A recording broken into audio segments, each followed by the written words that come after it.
because like this is the main structure. Okay. But like the main, like so would be like usually like 2 minutes talk and 30 minutes questions. So would you like to like just have less time for questions? You'll just let me know. Yeah.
Okay.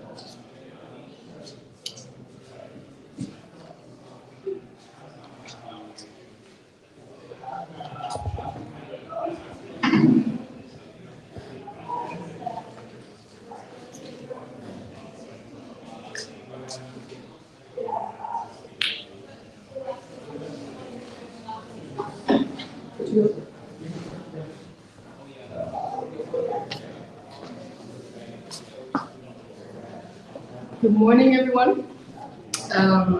Welcome to this talk. I'm Alyssa, I'll just be moderating, so I'm taking up questions afterwards as well. We have Joy Bittner here today with us, who will be talking to us about, so the session is called Flourishing Life, Scaling Evidence-Based Treatment for the Vulnerable, in the case of depression. So Joy is originally from the US. She's been living and working in South America and Latin America for 15 years. Where she founded Vida Plena. Vida Plena is a mental health organization that provides treatment for local community leaders so that they can, with evidence-based strategies for people with depression. This method has been endorsed by the World Health Organization as being one of the top recommended strategies for mental health care in low-income areas.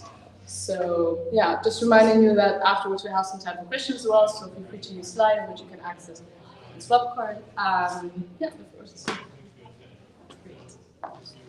So good morning, everybody. Thanks for coming out. I just want to say first off, how really wonderful it is to be part of this whole community. The fact that there's this place where there's people that are the intersection between like being very thoughtful about how do we do good in the world and then how do we apply that to our faith. And it feels really special to be here.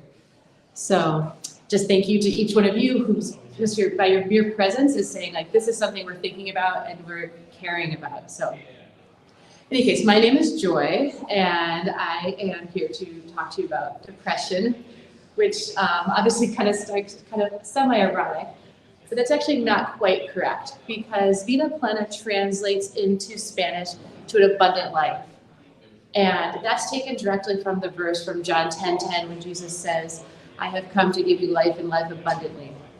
And because that's actually what we're really trying to do with Vida Plena, is we're helping people to come through depression to a life that is full of abundance.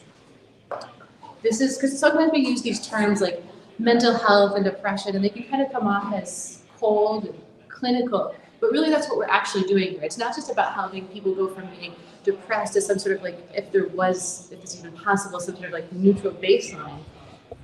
God has called us, Christ has called us to live a life that is full, that is flourishing. And so that is what we're actually seeking here. But this is going to be a little bit different than a typical talk. So actually I want to stop and take a moment and have you find somebody next to you. And if you haven't met, and briefly introduce yourself to that person. And then I wanted you to we're going to take 5 minutes. And I would like for you to each take a turn answering this question. When was there somebody in your life, outside of your immediate family who was obligated to, who has supported you, who is there for you? So we're actually going to just take 5 minutes to do that right now.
Okay, so we can kind of start to bring it back in. Finish your thoughts.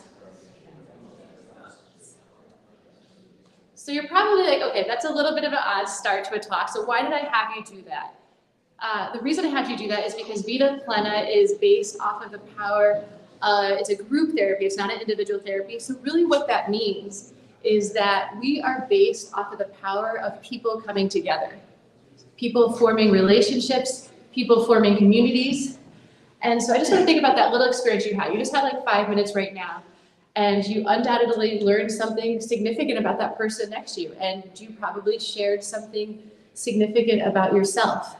And so if you take that and you times those 5 minutes to an hour and a half across 2 months, that is like the power of being part of one of our groups. And so that is what we're doing. We are forming communities for people to come together, to learn from one another, and to support each other. And so it's a kind of, this is the reason it's a little bit different than the average EA talk, because I have a very deep conviction that what we're called to do is to form communities. And specifically as Christians, this is the model that has been set for us. God himself lives as the Trinity in community.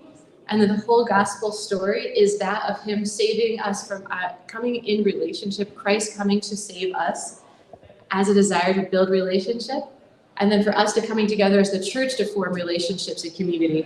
And so that's kind of what we're trying to replicate with Vida Plena, is kind of forming these small mini communities where people are able to come together again.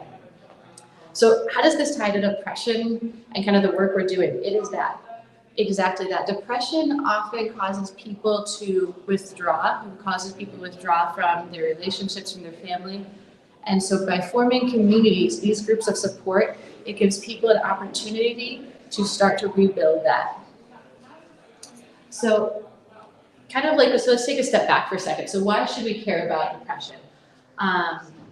And specifically, why as Christians who are EAs, who are looking to use the best of our resources to focus on the areas that have the most need, why should we care about mental health and depression?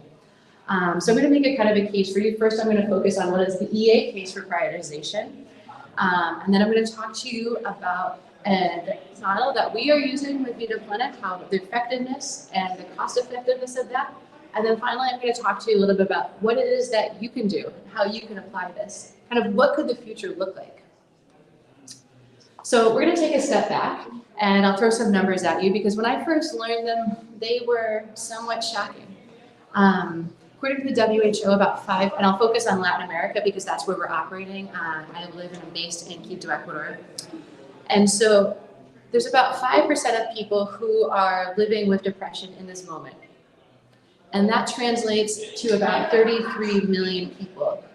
But that's not exactly quite right, because that was before the pandemic, and a number of estimates say that that went up about at least 25% in Latin America. So if you take that 33 million people, but if you've ever had a family member who's gone through a mental health crisis, you know that it doesn't just affect that individual. It affects their family, it affects their coworkers, it affects their children. And so the rippling effects of depression is much, much greater than just this initial number. I also wanted to dispel a quick myth, like just take a brief second aside. Often I get a lot of questions of like, okay, like maybe like depression, this is actually just a modern problem. This is a result of our everyday life, the pressures we feel, the pace. But that 5% is just about on par with what it is in the US. So that dispels that myth.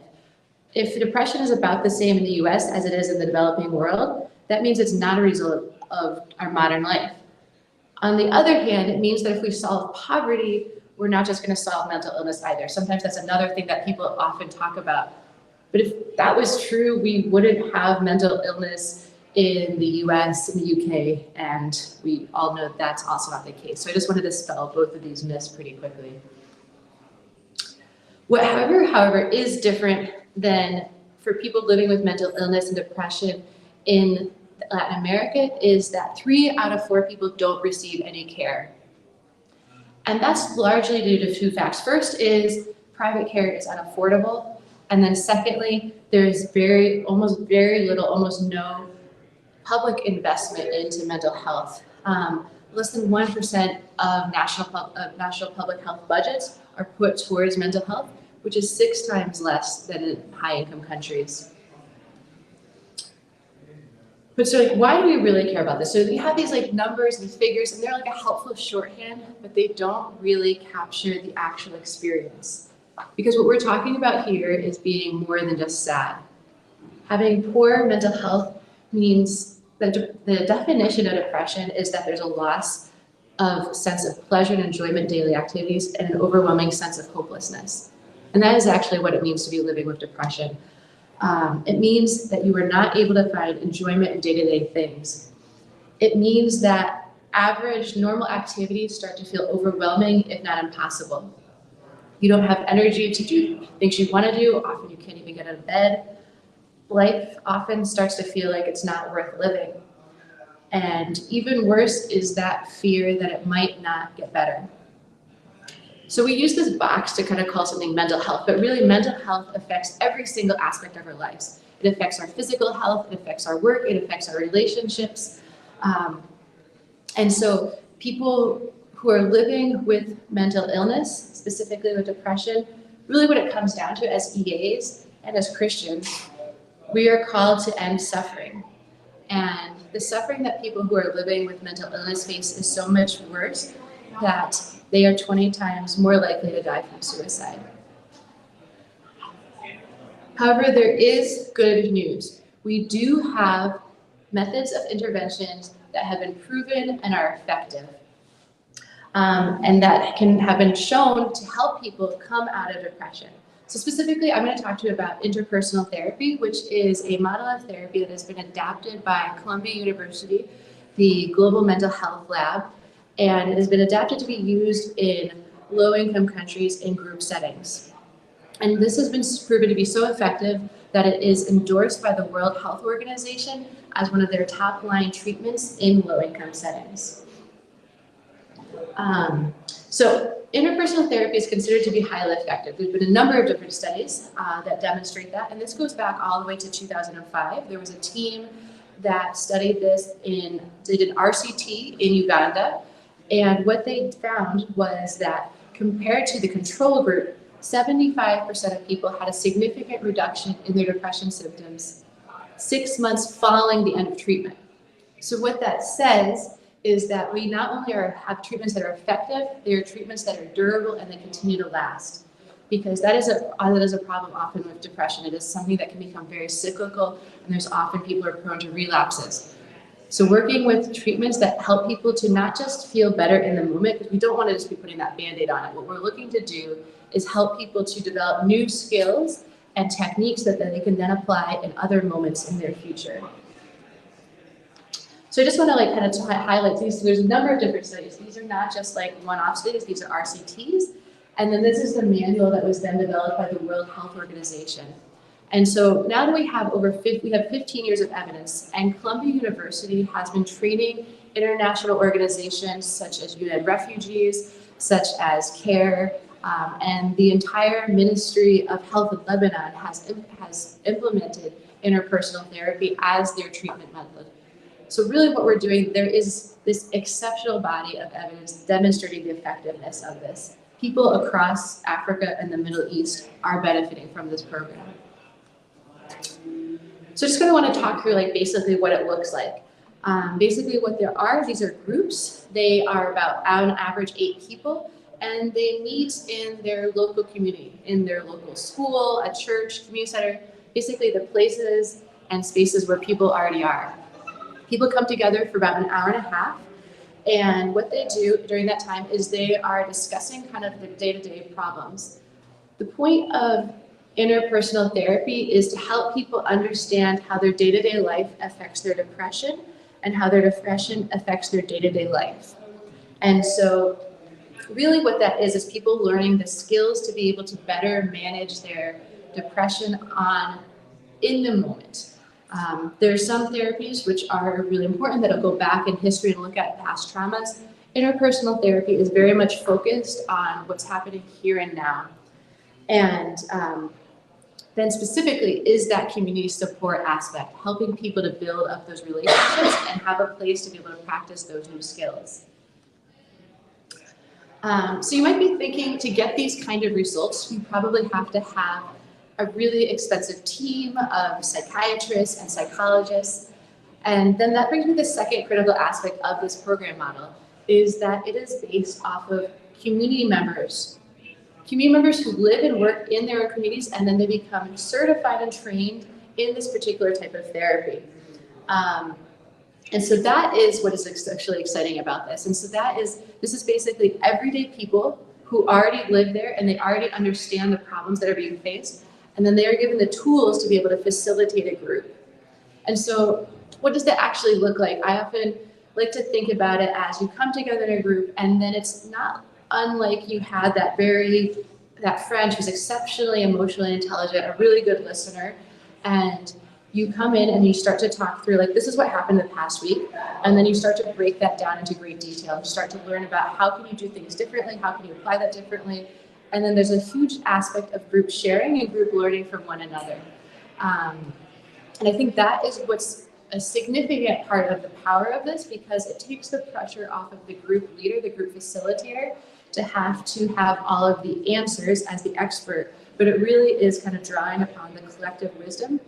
And so then what we see is that people start to come together outside of their groups. They start to have other connections. Just a small anecdotal story about that is there was a group that decided together that one of the things they needed to do was start to exercise more. And so they've started doing exercise classes outside of their regular group meetings. And then they started through the group facilitator, they invited other group members to come from other groups to come join them. And this is just as like a small example of how like this kind of happens. People come together.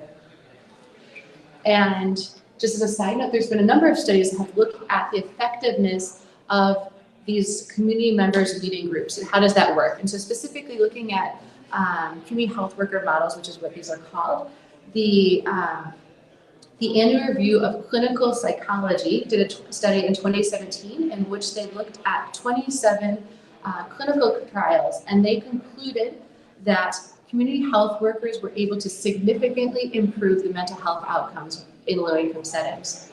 So this method has been tested and proved. So just going to one more step, kind of thinking about this. So like, why should EAs care about this? Another thing we always care about is cost effectiveness. And so with Sam, actually, we put together a predictive cost effective analysis in which we estimate that, talking about well-being, subjective well-being, we estimate that at scale, this will be about $77 per person, $70 per person treated, and then $17 per well-being. But for that to have a little bit of context, we can compare it then to Give Directly. And so we expect it to be about 8 times more cost effective than Give Directly. However, then the next piece that EAs often look at is scalability. So despite the fact that there has been this extensive body of evidence demonstrating that interpersonal therapy is an effective therapy, that it's cost effective, there was nobody doing this in Latin America.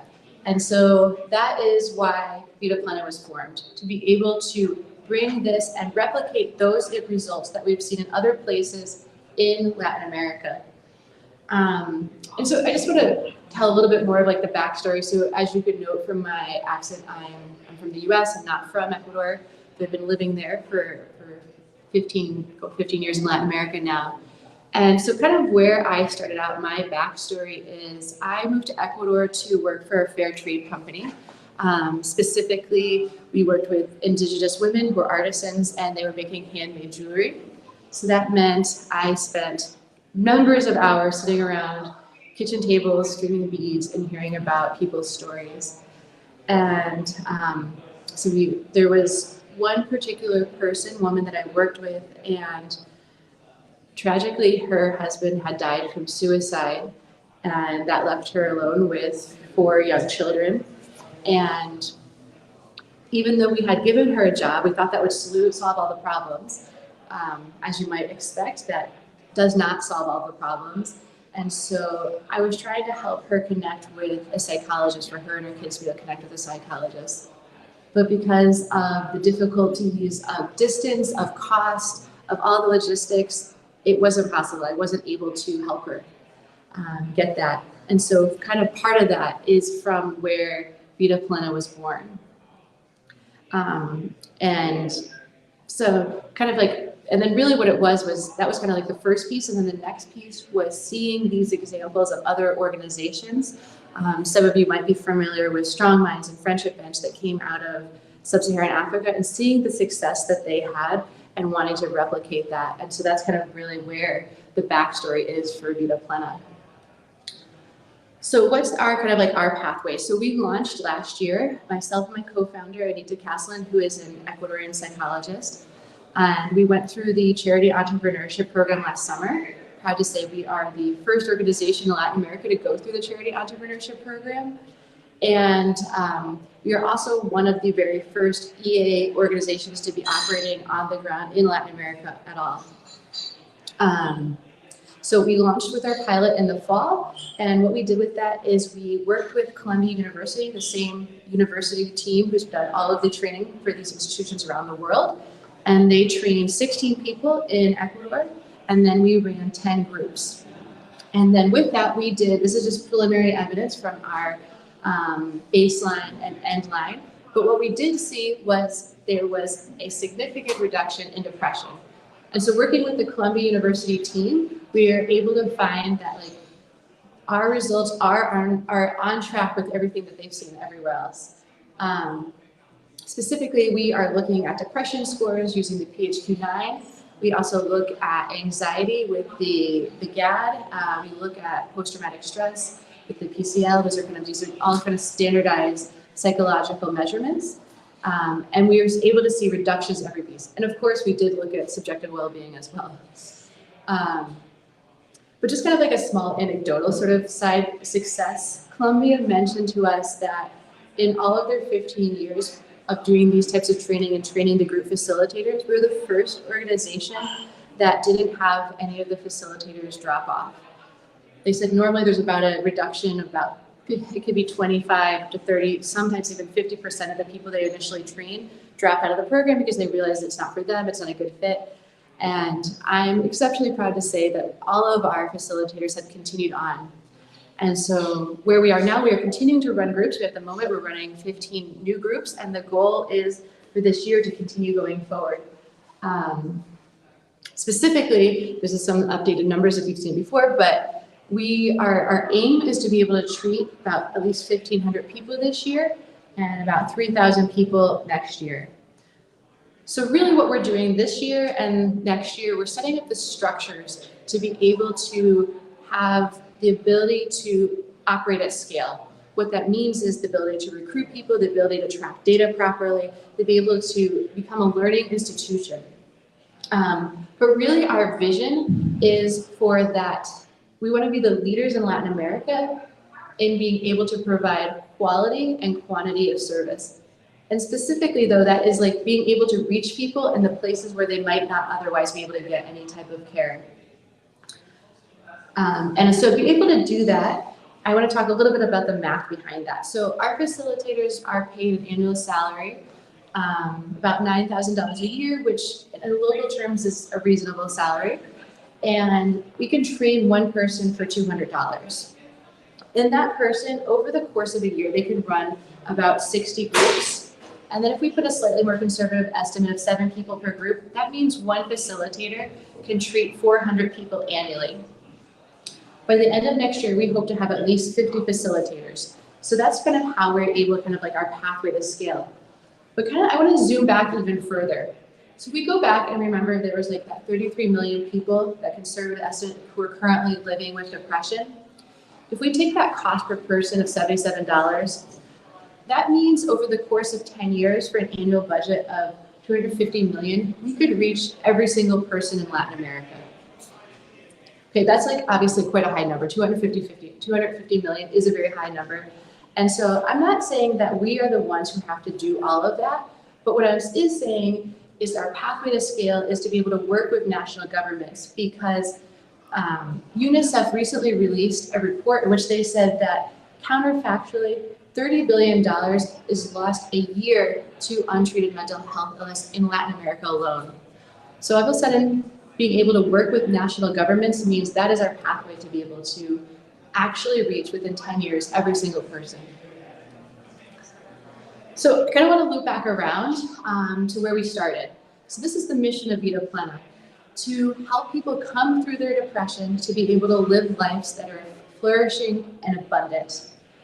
And so kind of, there's a lot of different takeaways for you. Obviously, if you're a student and you're interested, there's a lot of different pathways that I'm happy to talk to you about how to get involved in mental health care, supported financially a number of different institutions. In addition to Vida Plena, there is an EA mental health funding circle. And then just generally though, but what I really want to call you to is to think about your own community, and specifically your Christian community. How does your Christian community, how does your church support people living with mental illness and support people with depression? And what can you be doing more to be building that community out around them? It's not easy. I'm not going to pretend that it is an easy path, and our work with Vida Plena hasn't been easy also, but it is doable. And so just to kind of close, I'm going to show you a video, which is one of our facilitators talking directly about her experience. And then I want to take a few minutes to actually have some discussion questions, because I think while I'm bringing to you some of like what we're doing, I really want to challenge you. Is more of like, how can you be thinking about this yourself? So we're gonna take a few minutes at the end then to take some time to actually share some thoughts. And then if there's any kind of longer question and answers, we can answer those at the end as well. So I will just show you this part first.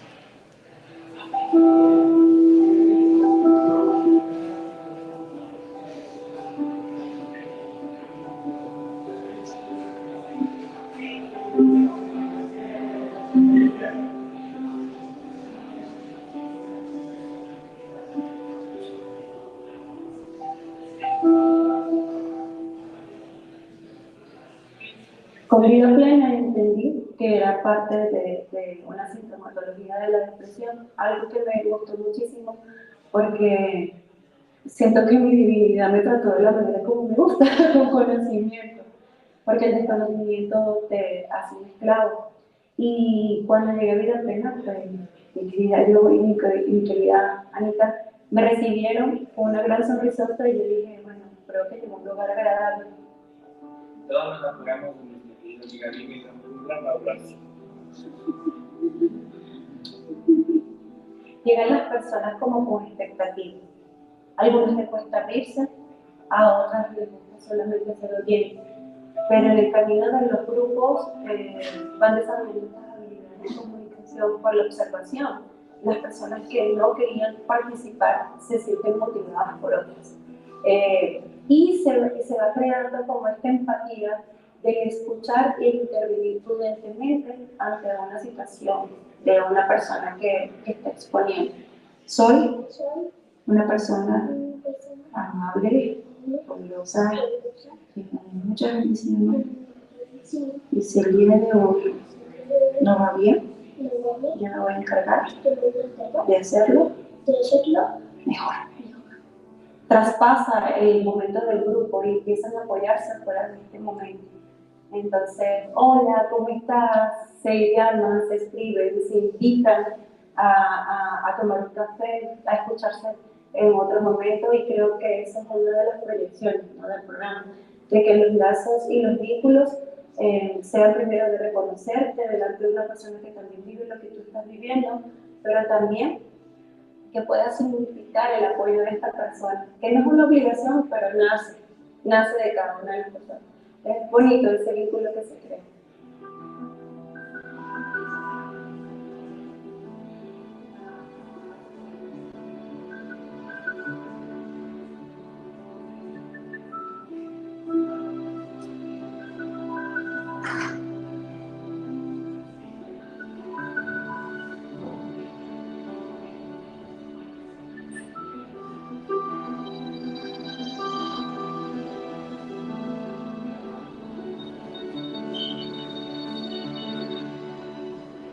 No sabes cuánto era mi anhelo de poder tratar mi depresión, y es algo tan costoso, es algo inaccesible en mi vida. Y yo creo que no solamente en Latinoamérica tiene que darse, yo creo que hay muchas personas que necesitan en el mundo entero tener un programa que les acobije y que les apoye. 1, 2, 3, 4, 3, 2, 1. Listo, para adentro, vamos. Vida Plena para mí es un proyecto que debería estar en todas las comunidades, así de sencillo. Quisiera decirle a Vida Plena y a todos los que somos parte de este proyecto que sigamos creyendo, que me siento en un lugar donde finalmente conseguí un propósito que es posible llevarse a cabo. Buenas. Hola, Finita. ¿Cómo estás?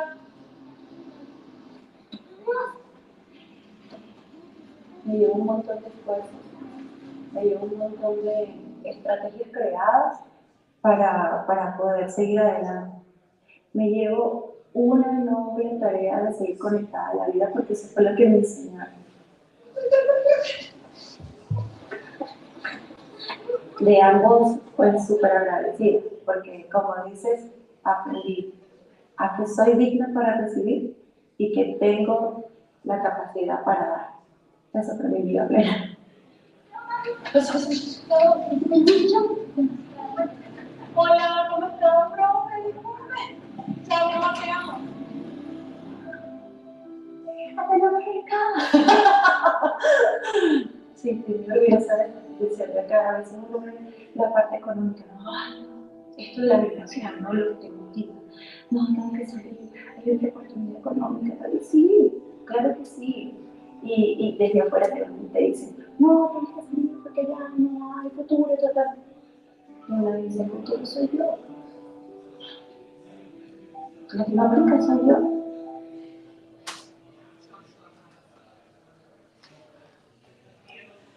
So yeah, that is Dima, who came from Venezuela and just really one of the incredible people who are making this possible. And so I get the privilege of standing up here in front and telling you a little bit about what we're doing, but it really is Dima and the rest of the facilitators who are actually making this transformation happen and who are touching the lives of the people that we're working with.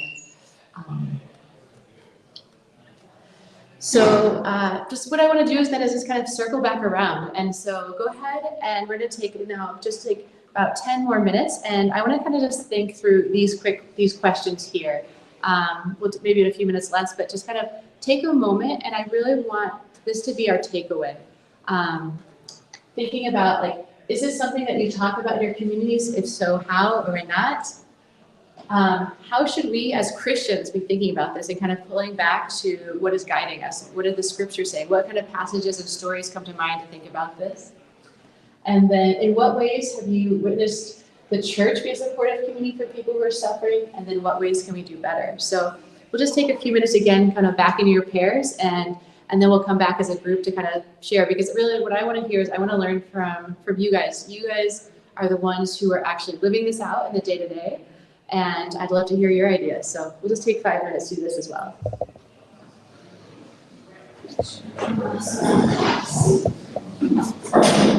How long would you like to discuss in the plenary?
I'm gonna just kind of pull us back around and to kind of like close out our time a little bit.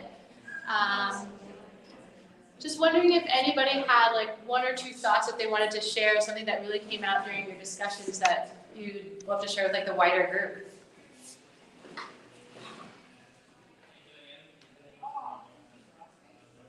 Yeah. I'm from Uruguay, so I'm South American, and it's really important to have charities working in your own region when you're trying to have conversations around this type of thing. I'm not religious, but about my community, I can say that Uruguay has a very high suicide rate, one of the highest in America, apart from Guyana and Suriname. And it's not something that is talked about at all. And how to reach these conversations in your community is like very, very difficult when it's something that affects almost everyone in your community, but nobody wants to talk about it. So yeah, that was my reflection about this. Anybody else kind of interesting kind of thoughts come out during your conversations? Well, I had thought about the question of how the church responds to people suffering from depression. And my focus will then look at is as broadly as possible and in its complexity. What I mean by that is, for example, because the first thing that came to my mind in relation to, for example, the work of Vida, right, is whether our churches provide a community-based group therapy, something like what Vida is doing, right? And so I was thinking, well, some do, some don't, right? But I thought, well, but that's not the only thing, the only way that you can respond, right, to the problem of depression. And I tried to take a step back and see that actually there are things that maybe are more fundamental to what the church is, that can be a response to depression. So, for example, the church that is, that we give you like simple, very simple example. The church that is open throughout the day for prayer, right? So that might be a huge, make a huge difference for people in the neighborhood, right? Who do not have a safe space to come and reflect and pray, right? And just this isolated thing of just having an open church that is safe to pray and be at, right? Will be a factor in someone actually improving in their mental health. Yeah. Same goes for worship and liturgy, right? That is present in the church. So things that are maybe, well, don't necessarily have to be, well organized in the sense of group therapy. So can also have an impact and be a response. Yeah, I think that's really a beautiful kind of example. I think there was one more last thought in the back. Yeah. Just that because in different communities, people might tend to move around a lot, whether it's lower income people for migration reasons or higher income people for work and education. Either way, you have issues of isolation and loneliness. So people tend to, when they join a church, it's somewhere that's really accessible to where they live. So churches tend to pull people that are able to be physically there for each other with lower effort, mental effort and physical effort. So people can provide, if you build relationships among parishioners of churches more intentionally, then organically there will be childcare, elder care visits. I've noticed that is something in my parish where there was an elderly woman who lives alone, who a different parishioner noticed she wasn't there, reached out to her, was like, helped her when she was homebound for a time due to an injury. And And so those kinds of connections we need to build more. And I think that is like a really beautiful illustration of just kind of the question I want to leave you then with is, we talk about being the church and the church should do this, but I want to kind of challenge each of us individually to think about what are the concrete steps that you could take. And so there's kind of, sometimes it's easy to be global and just be like, okay, and of course it's the most cost effective thing we want to think about, like where we're going to donate, and that could be far away. But as Christians, I think we are called to set a different example, and even within the EA community. Like how are we going to take concrete steps in our own lives? Because sometimes it's easy just to donate and send money away and feel like you've checked your box and you're done. But I think Christ has called us to take a much harder step, to put ourselves uncomfortable at times, and to actually live in our own lives in a different way, and actually reach out to the people around us. So love to leave you with this question, and not just like think about it, but actually like commit to something right now to yourself. What will that be? Who will that person be that you will reach out to? So with that, I think we're about at time. And so I think there's a few questions, so I think we'll cut it off, but I'll be around to kind of answer any questions that might come up or things you might want to discuss further.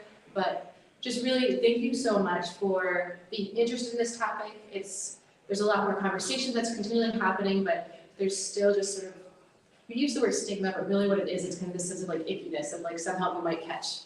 And the fact that you're willing to be here and have these conversations and be open to it says an incredible lot. And my vision is that as Christian EAs, we can be leading kind of the discussion and the conversation within the wider community. So thank you so much.